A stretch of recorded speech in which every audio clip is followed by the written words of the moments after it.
Nous voici dans la capitale indienne, à New Delhi, où vivent 35 millions d'habitants. Dans cette vertigineuse et gigantesque ville, je vous propose de rejoindre un endroit hors du temps. Un lieu tantôt calme, tantôt assourdissant.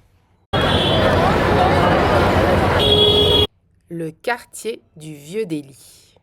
Le Vieux Delhi est une ancienne ville fortifiée construite sous le règne de princes turco-moghols qui ont établi leur empire en Inde en 1526 jusqu'en 1857 où ils ont été chassés par les Anglais.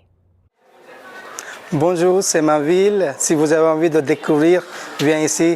Pour découvrir ce quartier et ses habitants, je suis accompagnée par un guide local francophone qui arpente les ruelles du Vieux Delhi depuis plusieurs années maintenant. Grâce à lui, nous pourrons plus facilement nous déplacer dans ce quartier. Bonjour, je m'appelle Sanju. Je suis un guide de Vieux Delhi et ça fait presque 8 ans que je suis un guide. Et c'est grâce aussi les habitants de Delhi qu'ils me connaissent, qu'ils nous entrent dans leur maison avec leur cœur ouvert. Si vous voyez à Old Delhi, il y a plusieurs capitales à Delhi. Et Old Delhi s'est créé par Shah Jahan. Il était venu ici en 1636. Il a pris presque 20 années de construire Vieux Delhi. Il a ajouté 2 bâtiments, 2 monuments très populaires, la mosquée et quelque part là, nous avons Fort Rouge aussi. Et puis, il y a beaucoup d'habitants qui habitent ici. Et Chandni Chowk, c'est une rue commerciale. Il y a différents types de marchés aussi. Et là, il y a aussi différents types de temples aussi. Beaucoup de personnes travaillent dans le Vieux Delhi. Nous y retrouvons différents corps de métier. Voici le travail de certains artisans spécialisés dans la sérigraphie, la fabrication de pochettes cartonnées ou la préparation de la farine. Au détour des ruelles, on tombe parfois sur des scènes assez insolites. Voici le Pipal. Ce serait sous cette espèce d'arbre sacré que Bouddha aurait atteint l'illumination. Il est vénéré dans le bouddhisme, l'hindouisme et le jaïnisme. Interdiction donc de le couper.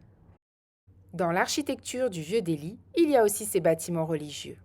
Temple jain, temple hindou, temple sikh ou encore mosquée. Et parfois, il y a des structures plus insolites, comme celle-ci, destinée à toutes les religions. Loin d'être l'objet de division, les communautés religieuses rassemblent et sont toutes représentées. Beaucoup d'habitants du Vieux Delhi vivent dans des havelis, des maisons qui s'organisent autour d'une cour centrale. Pour deviner le nombre de familles qui vivent ici, il vous faudra identifier le nombre de compteurs électriques à l'entrée. Lorsque nous demandons à Sanju quel est son endroit préféré du Vieux Delhi, voici ce qu'il nous répond.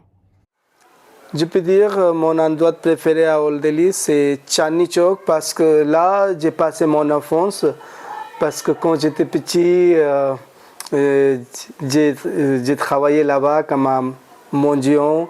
Et là, il y avait, comme je dis, les temples là-bas dont on ne dormait jamais sans nourriture. C'est grâce au temple Chandni Chowk. Et aussi, il y a beaucoup de magasins, il y a aussi les marchés, il y a aussi les petites rues où je bougeais avec mes potes quand j'étais petit. Si vous savez négocier, vous trouverez votre bonheur dans ce marché qui regorge de produits en tout genre. Chandni Chowk signifie en français « la place au clair de lune ». Grâce à Sanju, nous avons pu explorer ce quartier, même s'il y aurait encore 1001 choses à dire. Le charme de Vieux Delhi, c'est la culture. Les gens, ils travaillent dur, mais ils gardent toujours leur sourire, c'est important. Donc quand mes visiteurs viennent ici, ils accueillent comme les invités. Et comme en hindi on dit « Atiti Devo Bhava », ça veut dire les invités sont nos dieux.